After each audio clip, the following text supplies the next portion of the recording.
Hola.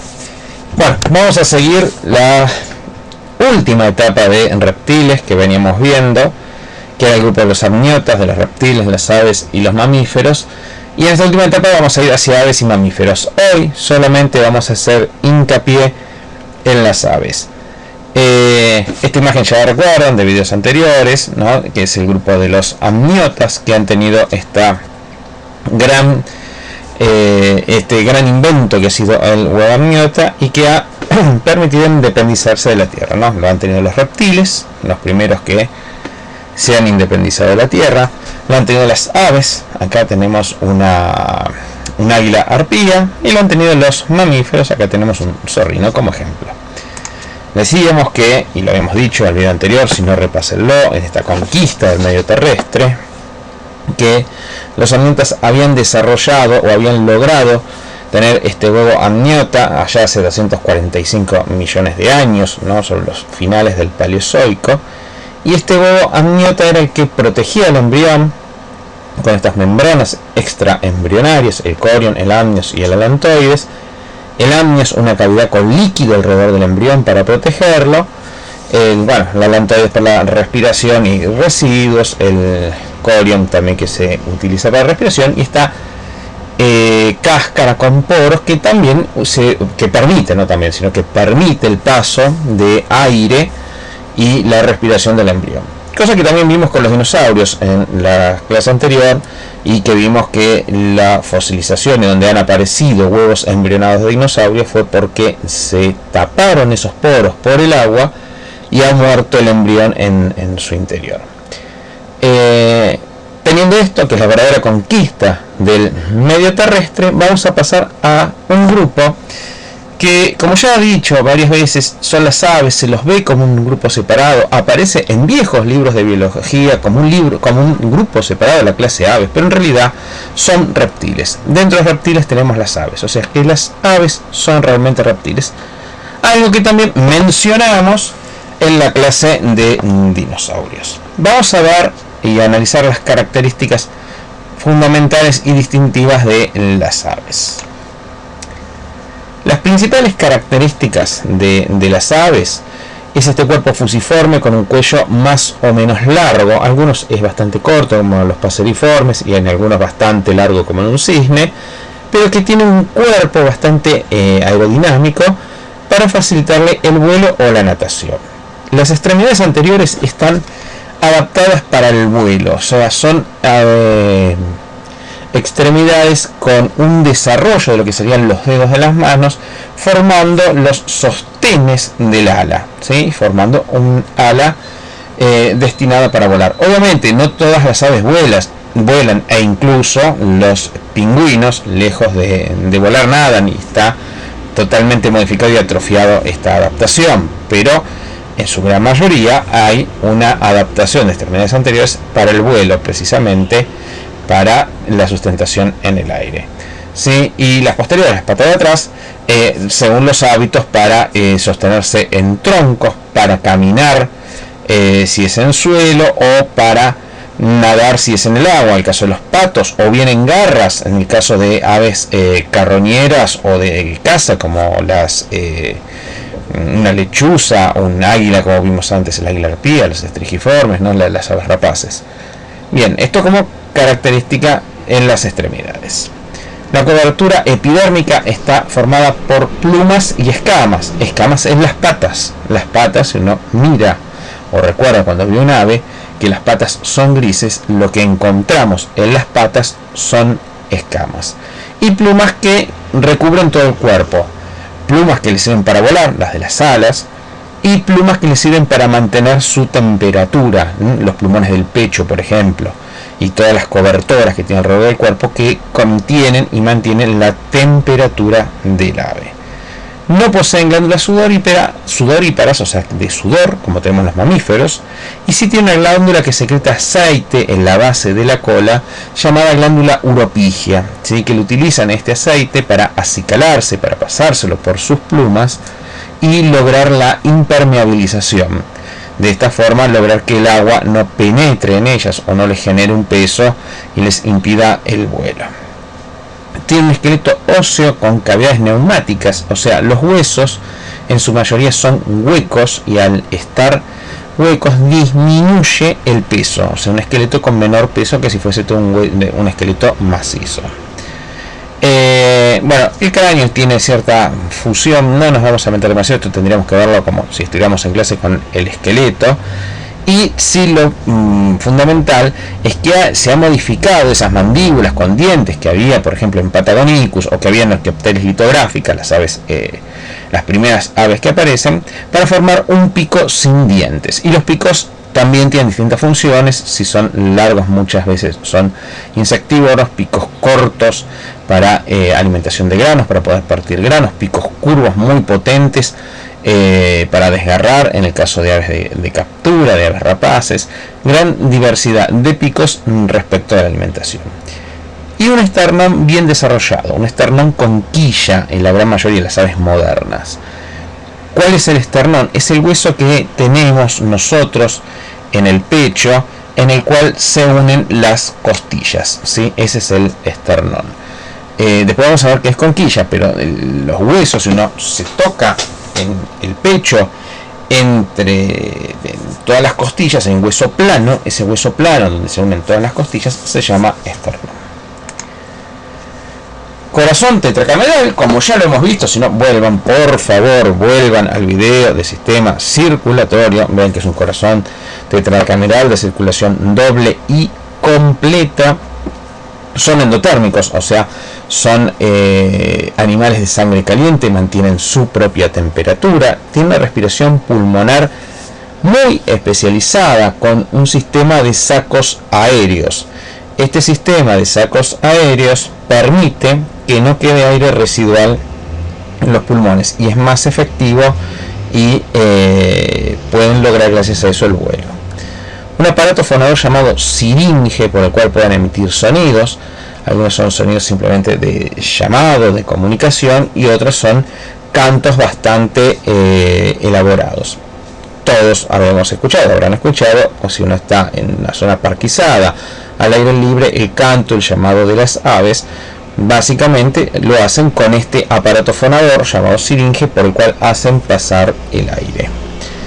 Bueno, los riñones descargan todo a una cloaca, no hay una vejiga, y excretan ácido úrico. Fíjense que el producto de la excreción, el ácido úrico, es el mismo producto de excreción que tienen los reptiles que vimos anteriormente.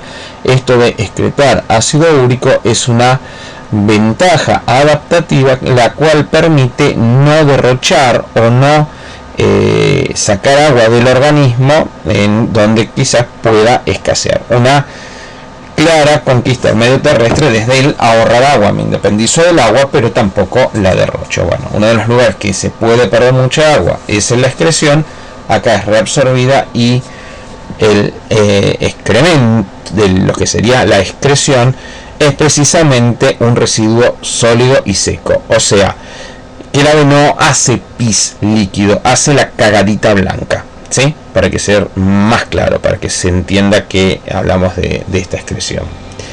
Bueno, sexos separados, también desembocan toda una cloaca. Cloaca es ese órgano el cual desemboca siempre lo que es excretor, egestión y reproductor. La fecundación es interna, con un huevo amniota, con vitelio y una cáscara dura, resistente o más o menos resistente. Cuenten que la gran mayoría de las aves ponen los huevos o en nidos o algunos nidos que hacen en tierra, ¿sí?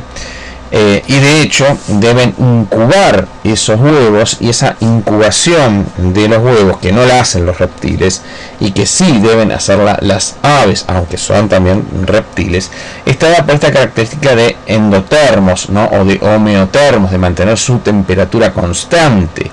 El huevo no puede perder temperatura, debe tener la temperatura del cuerpo del ave. Por eso las aves lo que hacen es empollar, o sea, ponerse sobre el huevo, incubarlo, mantenerlo a temperatura durante determinada cantidad de días. El orden es aproximadamente de los 13-15 días en casi todas las aves, hasta que el huevo logre eclosionar, ¿sí? Y se desarrolle mientras tanto el embrión en su interior, repito, manteniendo una temperatura constante. Bueno, acabamos de hablar sobre la incubación, ¿no? de estos huevos. Básicamente vamos a dividir las aves en dos grupos. Las aves neognatas que tenemos hoy en día, que son todas las aves con un esternón aquillado, y las paleognatas que no tienen este esternón aquillado, que es un esternón plano. Acá puse una foto de un tórax de una persona, de un humano, y fíjense que estos tres huesos este hueso está en tres colores, ¿no? En rojo, en verde y en amarillo. Todo esto forma el externón, ¿sí? Y hacia el externón se conectan todas las costillas. Este hueso plano, que es el esternón, que lo tenemos nosotros, tóquenselo, repito, en el medio del pecho. Así lo tienen de esta misma forma las aves paleognatas, las que no pueden volar, los kiwis, los ñandú, todas las aves no voladoras. Ahora, las aves voladoras, las aves neognatas, tienen un esternón aquillado, que significa que acá hay una quilla, una saliente hacia adelante. Aquí lo ven, esto sería un esternón plano, ahí arriba de esa manito negra que estoy pasando. Toda esta gran parte de acá abajo es la quilla, ¿sí? Es la quilla del esternón. O sea, el esternón es todo este hueso con toda esta quilla que tiene aquí. ¿Para qué sirve la quilla? Básicamente para la inserción de los músculos pectoral mayor y pectoral menor. Yo calculo que la gran mayoría habrá comido pollo o habrá visto un pollo servido en un plato. Y de los que comen pollo, voy más puntualmente a los que comen pechuga. Cuando comen pechuga y ven que la pechuga viene con un hueso doble, como en ángulo, es porque están teniendo la base del esternón y la quilla. Y el que tiene solo una parte plana es porque tiene la base del otro lado del esternón y no la quilla. Y la pechuga es precisamente los músculos del vuelo, el pectoral mayor, y cuando uno va a comer, se para en el plato antes de comer la pechuga, ve que hay como otra pechuga menor, más pequeña, debajo también inserta esa quilla, que es el pectoral menor. Esos son los dos músculos fundamentales del vuelo, los que permiten el vuelo en las aves. Entonces, este esternón aquillado, este desarrollo de músculos pectorales, le permite desde lo mecánico, desde lo anatómico, poder volar a las aves. Y acá tenemos en corte un esquema de cómo son los huesos neumáticos con trabéculas, pero huesos que son huecos en su interior, precisamente para disminuir el peso. No perder dureza, resistencia, pero sí disminuir el peso y facilitar el vuelo. Otras características, además de los huesos neumáticos, son las plumas, con unas válvulas que se enganchan unas con otras y forman toda una pluma dura, perfectamente armadita. Si alguna vez encontraron plumas en un parque, donde fuera, de una paloma o de cualquier animal, y se pusieron a jugar, se habrán dado cuenta que al rato de jugar, una pluma perfectamente bien armada se empieza a desarmar, a quedar toda como despeinada. Bueno, precisamente porque se sueltan estas válvulas. Las aves con sus picos tienen la habilidad de poder engancharlas nuevamente y volver a formar a la perfección toda el ala. Decíamos que había una adaptación especial en la respiración. Y la respiración va más allá de los pulmones como los que tenemos nosotros.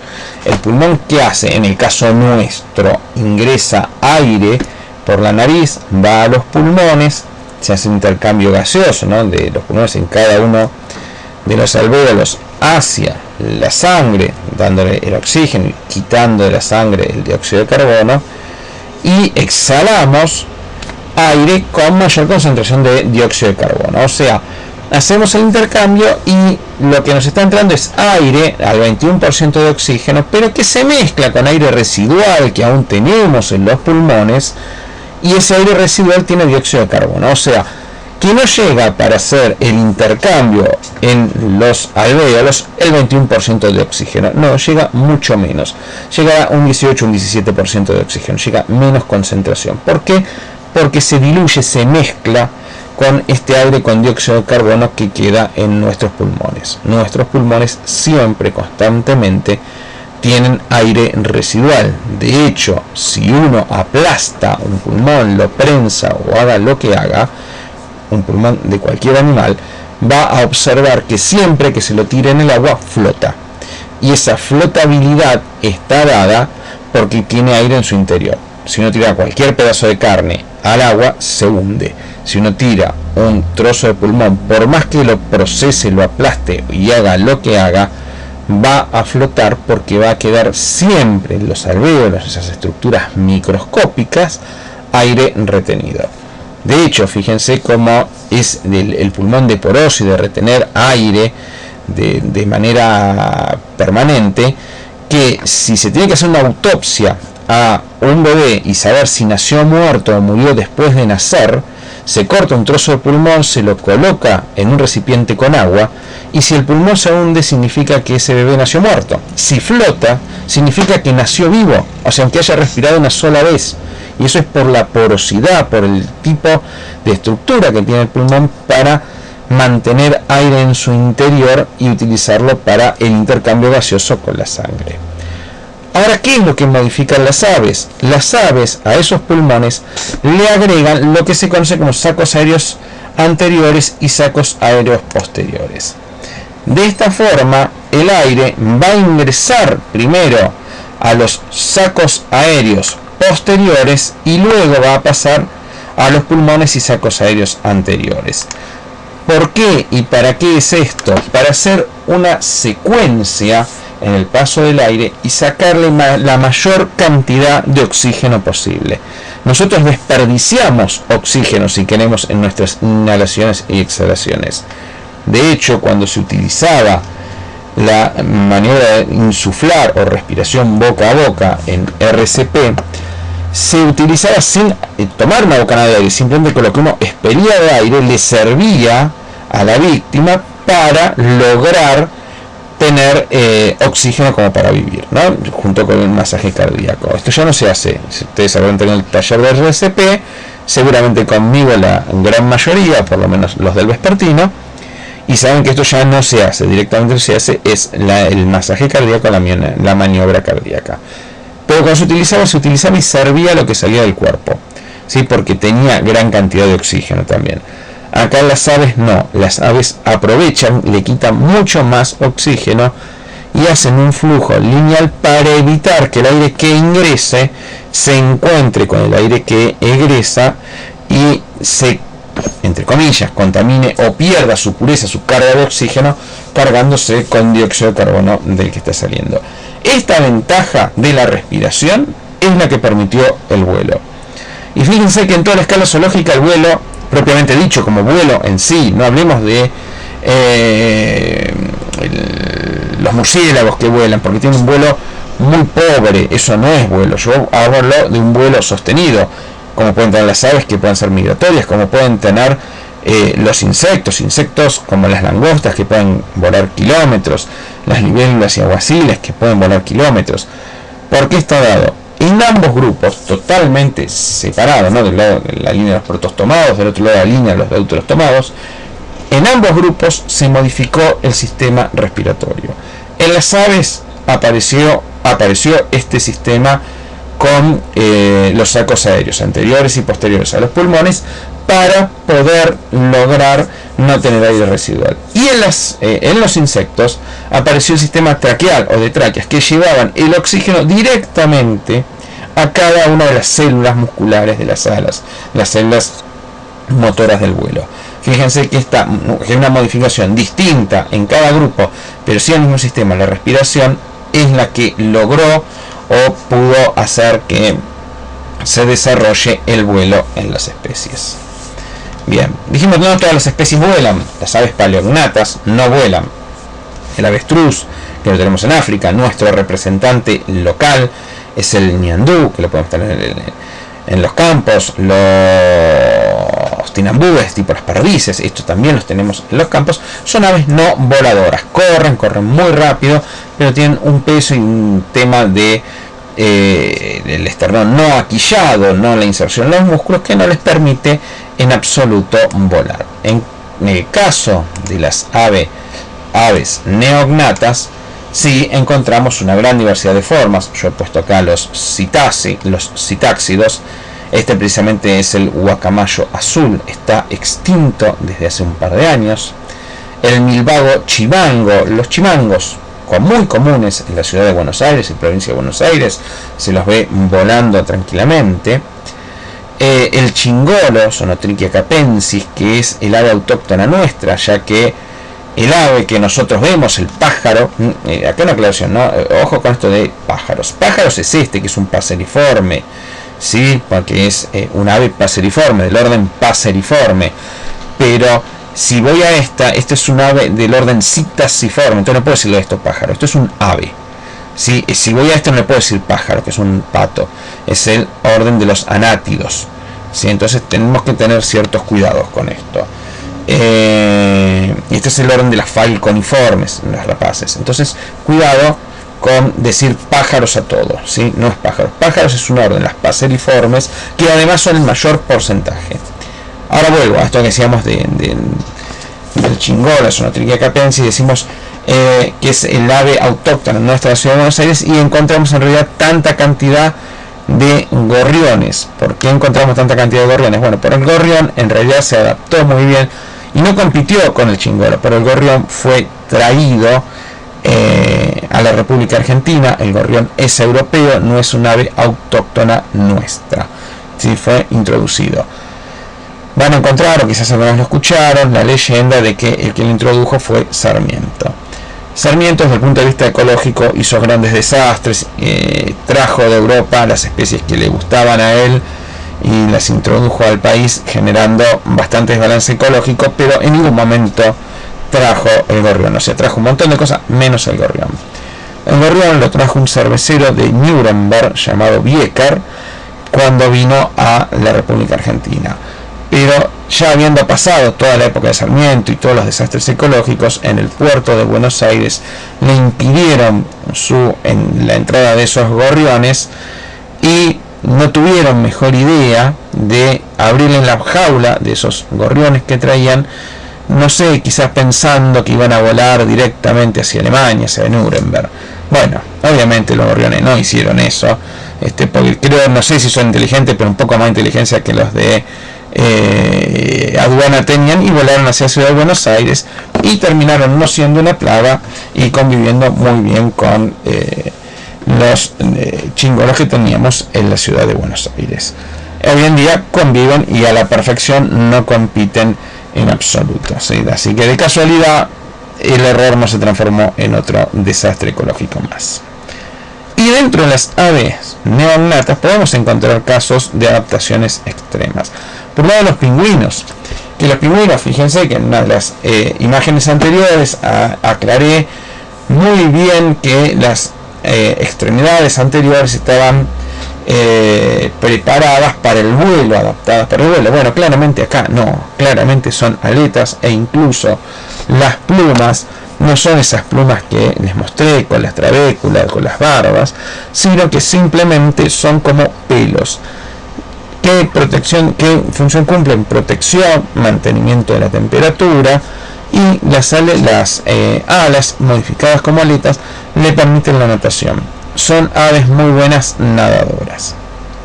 Y esta ave que tenemos acá, muchos de ustedes la tuvieron que haber visto, sobre todo cuando van al campo de deportes, es el Phalacotropus olivaceus, conocido como bigua.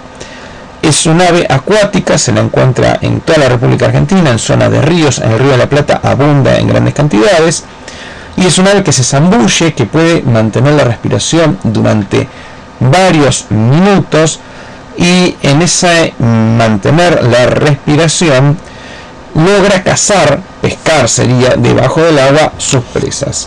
Luego sale y uno lo ve en los bordes, parado en esta posición que se llama en forma de percha, o parados en percha, secándose, asoleándose. Claramente uno diría, ¿por qué? Si tiene en esta altura esa glándula uropigia, en la cual toma ese aceite que secreta, se lo pasa por todas sus plumas y es impermeable a las plumas. Bueno, en esta ave exclusivamente acuática es el único grupo en el cual no existe la glándula uropigia, o sea, no lo tiene. Y acá es una demostración más de que la selección natural, la evolución, es oportunista y ciega y no responde a necesidades. Un concepto lamarckista de Lamarck hubiese dicho que todas las aves que están en el agua, que se zambullen, van a desarrollar una glándula uropigia. Este debió desarrollarla y tal vez no lo tiene. Claramente no lo tiene, y es un ave que vive sumergiéndose, nadando y estando debajo del agua. Luego se tiene que secar en formato así, parado en percha, para luego poder volar, porque completamente mojado, los vuelos que hace son muy, pero muy pequeños y cortos. ¿Sí? Entonces, bueno, un caso claro de lo que es la selección natural, que no responde a una necesidad, sino que se da de manera aleatoria. Y si es beneficioso, se aprovecha. Aquí no está esa característica beneficiosa de la glándula uropigia, pero el animal puede vivir de la misma manera y se adapta secándose el mismo. Bien, lo dije, lo insistí y lo recontra insistí desde que empezamos y desde hace 2 clases atrás, diciendo que las aves son reptiles. Y acá pongo 2 comparaciones: un cardenal, ¿sí? Un paseriforme, lo tenemos acá obviamente, y creo que todos reconocieron que esto es un cocodrilo, un arcosaurio. Bien, ahora, si uno mira, y yo les digo, traten por favor por un momento mirar las 2 imágenes y díganme qué tienen en común, qué es lo que ven en común entre este cardenal que tenemos acá y este cocodrilo. Hay cosas que sean en común, que podamos relacionarlas y decir, sí, son iguales en esto, en aquello, en lo otro. ¿Podemos? Bueno, vamos juntos y de a poco vamos a ir viendo qué cobertura epidérmica en su cuerpo tiene este. Plumas. Este tiene plumas. No tenemos plumas en el cocodrilo. ¿Qué cobertura tenemos? Escamas, claramente las podemos ver. ¿Este tiene escamas? Sí, en las patas. En las patas tiene escamas las aves. Bien, una característica que podemos ver. La segunda, vemos una mandíbula con dientes. ¿Tenemos dientes en las aves? No, pero el pico tiene la misma consistencia y la misma composición química que un diente. O sea que los picos derivan no de la mandíbula está muy reducida hacia atrás, sino que el pico en sí es un diente modificado. Además, hace un rato acabo de decirles que las aves tienen corazón tetracameral, 4 cámaras, 2 aurículas, 2 ventrículos. En los reptiles, cuando empezamos a hablar, si no, vuelvan por favor a circulatorio, a la clase de circulatorio, habíamos dicho que en los reptiles se empezaba a formar un tabique que iba a dividir ese único y gran ventrículo, y que solo se terminaba de formar en un solo grupo de reptiles y dividía en 2 ventrículos. ¿En cuáles? En los cocodrilos. Precisamente acá. Los cocodrilos tienen 2 aurículas y 2 ventrículos, al igual que las aves. Ojo, los cocodrilos son poiquilotermos, no tienen temperatura constante, no logran la temperatura constante. ¿Qué otras características podemos encontrar? Quizás desde lo anatómico no se logran encontrar otras características así visibles, claramente visibles, pero hay características que van hacia el comportamiento. Una es cómo crían los cocodrilos. Habíamos dicho que los reptiles eran nidífugos, lo dijimos fundamentalmente y lo mostramos en los dinosaurios, cuando mostramos además que los nidos de dinosaurios marcaban, o estaba marcado de que habían sido dejados, ¿sí? Colocados con los huevos por los dinosaurios y dejado luego el nido. Bueno, eso pasa en todos los reptiles, excepto en los cocodrilos. Los cocodrilos solemos verlos que llevan sus crías sobre el lomo y que además los huevos los colocan en un nido que flota en cuerpos de agua, en agua pantanosa. Una aclaración, lo mismo están haciendo las aves, pero las aves deben, como dijimos al principio de esta clase, incubar esos huevos para mantener la temperatura. Y en el caso de los cocodrilos, si bien colocan los huevos en un nido, no lo incuban porque son poiquilotérmos, no mantienen una temperatura constante, simplemente los protegen, los cuidan y cuando nacen los llevan en su lomo para protegerlos y para darles alimento, ¿sí? Enseñarles a cazar y luego se independizan. Y otra característica, los reptiles no emiten sonido, excepto los cocodrilos. Las aves sabemos que emiten sonidos y hasta muy buenos cantos pueden llegar a vocalizar. Bueno, las aves dijimos hace un rato que lo hacían por un aparato fonador llamado siringe. Los cocodrilos realizan ese mismo sonido por un aparato fonador llamado siringe, idéntico al de las aves. O sea, aquí encontramos en el presente dos grupos, las aves y los cocodrilos, perfectamente emparentados. Si nos metemos más en lo que es la cladística, que va más allá del feneticismo, ¿cuál es el feneticismo? El feneticismo es el que mira características en comunes. La cladística va más allá de las características en comunes y analiza los aspectos genéticos. Vamos a encontrar ahí claramente que las aves no son para nada un grupo aparte, sino que las aves son reptiles. Y si queremos ir un poco más lejos, son reptiles, son dinosaurios con plumas que vuelan y cantan. O sea, vamos más lejos, los dinosaurios no se extinguieron, han evolucionado y hoy los vemos. Yo ahora con esto de la pandemia estoy dando una clase, tengo una ventana aquí adelante y puedo ver las aves pasar y algunos árboles ahí que se posan aves. Bueno, esas aves son dinosaurios que hoy en día siguen volando en vez de estar pisando la Tierra como lo hicieron hace 50 millones de años atrás. Bueno, hasta aquí llegamos con todos reptiles. Ahora sí, hemos cerrado de manera definitiva reptiles, habiendo visto la conquista del medio terrestre, con el huevo amniota, con los reptiles propiamente dichos, con los dinosaurios y con estos otros reptiles que son las aves. Nos queda para ver el último grupo de los amniotas, que son los mamíferos. Eso quedará para otra clase. Nos vemos en la siguiente clase.